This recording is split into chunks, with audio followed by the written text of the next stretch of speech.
নমস্কার বন্ধুরা, টিউটোরিয়াল গার্ডেনিংয়ে আপনাদের সবাইকে স্বাগত। আমি রয়েছি পলাশ। বন্ধুরা, আজকের ভিডিওতে আলোচনা করব মালটা গাছের কিছু গুরুত্বপূর্ণ পরিচর্যা নিয়ে। আমার কাছে যে মালটা গাছটি দেখতে পাচ্ছেন, এটি হলো ভিয়েতনাম মালটা। এই নিয়ে আমার এই গাছটিতে 3বার ফলন হয়েছে। আর বন্ধুরা, এই ভিয়েতনাম মালটা গাছ 12 মাসই ফল দিতে থাকে। দেখুন অসময়ে আমার কত সুন্দর মালটা ধরেছে।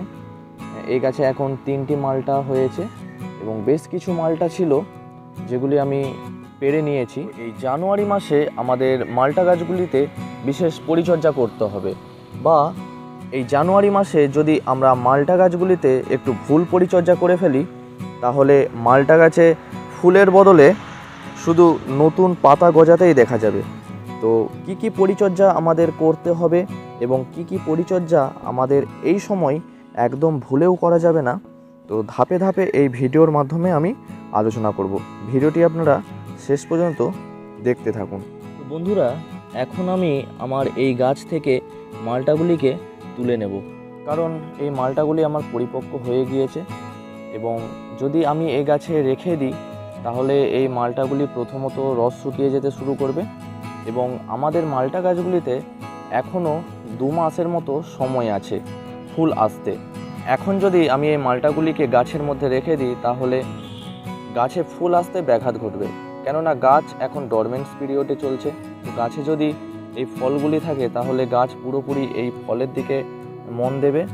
তাহলে আমাদের যখন গাছগুলি ডরমেন্সি পিরিয়ড কাটিয়ে উঠবে, তখন যদি গাছে ঠিকমতো এনার্জি যদি না পাই তাহলে আমাদের গাছগুলিতে ফুল আসতে ব্যাঘাত ঘটবে। তাই এই মালটাগুলিকে আমি এখন গাছ থেকে পেরে নেব। আপনাদের গাছে যদি মালটা থাকে, যদি পরিপক্ক হয়ে যায়, তাহলে অবশ্যই তুলে নেবে, কারণ মালটা গাছে ফুল আসে ফেব্রুয়ারি মাসের শুরুতে বা মাঝামাঝি করে বা মার্চ মাসের শুরুর দিকে। আমি এই মালটাগুলিকে এখন তুলে নিলাম।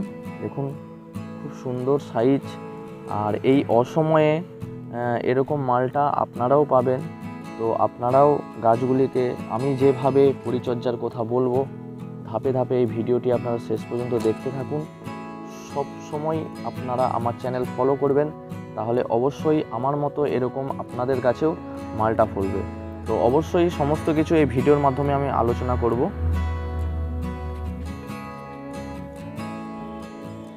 এইখানে আরেকটি রয়েছে, এই 3 পিস আমি মালটা তুলে নিলাম। আরও বেশ কিছু লেবু ছিল, তো আমার একে একে পরিপক্ক হয়ে গিয়েছিল, আমি খেয়ে নিয়েছি। তো এখন এই 3 পিস অবশিষ্ট ছিল, আমি এই 3 পিস লেবু তুলে নিলাম। তো বন্ধুরা দেখলেন আমি এই গাছ থেকে মালটাগুলিকে তুলে নিলাম। তো বন্ধুরা, এখন আপনারা এই মালটা গাছের মধ্যে কখনোই ভারী খাবার দেবেন না। ভারী খাবার অর্থাৎ আমরা যে মিক্স খাবার প্রয়োগ করে থাকি, সেই মিক্স খাবার আপনারা এই গাছের গোড়া খুঁচিয়ে কখনোই দেবেন না। আমরা যে মিক্স খাবার ব্যবহার করি তার মধ্যে হাড় গুঁড়ো, শিংকুচি, খোল, লেদার ডাস্ট বা কম্পোস্ট সার আমরা ব্যবহার করে থাকি। তো এই সময় এগুলি কোনোভাবেই গাছের গোড়ায় প্রয়োগ করা যাবে না, কারণ হাড় গুঁড়ো, শিংকুচি ডিকম্পোস্ট হতে প্রায় 1.5 থেকে 2 মাস সময় লেগে যায়।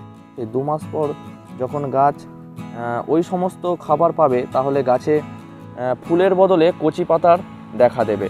তো বন্ধুরা, এখন আমরা কোনোভাবেই হাড় গুঁড়ো, শিংকুচি আমরা টবের মধ্যে ব্যবহার করব না। আমরা এই সময় ব্যবহার করব 1 চামচ সিঙ্গেল সুপার ফসফেট। এই সিঙ্গেল সুপার ফসফেট কী করে? গাছের গ্রোথ বাড়ায়, গাছের কোষের বিভাজন ঘটায় এবং গাছের মধ্যে ফুল আনতে সাহায্য করে। তো 1 চামচ ফসফেট আপনারা ব্যবহার করবেন। তার সাথে ব্যবহার করবেন 1 চামচ কলি চুন। এই যে আমি 1 চামচ কলি চুন নিয়ে নিয়েছি। চুন বন্ধুরা লেবু গাছের জন্য একটি উপকারী খাদ্য। আপনারা প্রতি মাসে যদি 1 চামচ করে গাছের মধ্যে চুন ব্যবহার করেন, তাহলে লেবু গাছে একটা অন্যরকম এনার্জি তৈরি হয়। যে এনার্জিটা আমাদের লেবুগুলিকে বড় হতে সাহায্য করে, লেবু গাছে ফুল আনতে সাহায্য করে এবং লেবু গাছের বৃদ্ধিও করতে সাহায্য করে। তো অবশ্যই আপনাদের গাছগুলিতে প্রতি মাসে 1 চামচ চুন ব্যবহার করবেন। আর এই সময় অর্থাৎ জানুয়ারি মাসে অবশ্যই আপনারা 1 চামচ চুন ব্যবহার করবেন। এর সাথে আমি ব্যবহার করছি 1 চামচ MOP অর্থাৎ মিউরেট অফ পটাশ। আমরা অনেকেই এটিকে লাল পটাশ হিসাবে চিনি। তো এই সময় লেবু গাছে লাল পটাশ খুবই উপকারী খাদ্য। আপনারা লেবু গাছে অবশ্যই এই সময় লাল পটাশ ব্যবহার করবেন। তো এগুলি দেওয়ার পর অবশ্যই আপনারা গাছের মধ্যে জল দিয়ে দেবেন। বন্ধুরা, গাছের গোড়ায় আমাদের যেমন খাবার দিতে হবে এই সময়, তেমনি গাছের উপরিভাগেও আমাদের কিছু খাবার ব্যবহার করতে হবে। গাছের উপরিভাগে অর্থাৎ গাছের পাতার মধ্যে আমাদের কিছু খাবার প্রয়োগ করতে হবে। আর সে খাবারটি কি? আমরা এই সময় গাছের উপরিভাগে অর্থাৎ স্প্রে করব NPK 0050। এই NPK 0050 কী করে?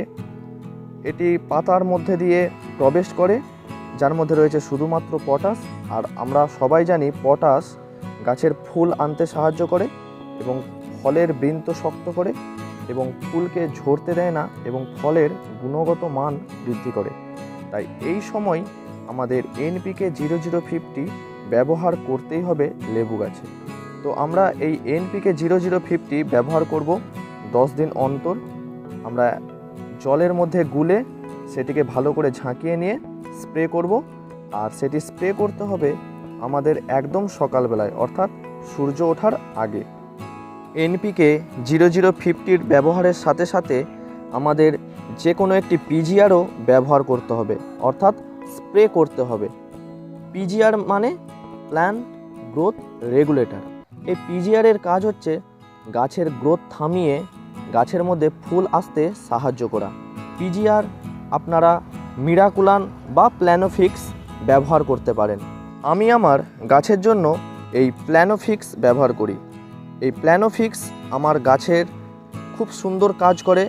গাছের ওপর ব্যবহারের ফলে গাছে ফুল আনতে সাহায্য করে এবং ফুলের গুণগত মান বৃদ্ধি করে। এই প্ল্যানোফিক্স আমি এই লেবু গাছে এই সময় 10 দিন অন্তর স্প্রে করি, আর সেটি করি সকালবেলায় সূর্য ওঠার আগে।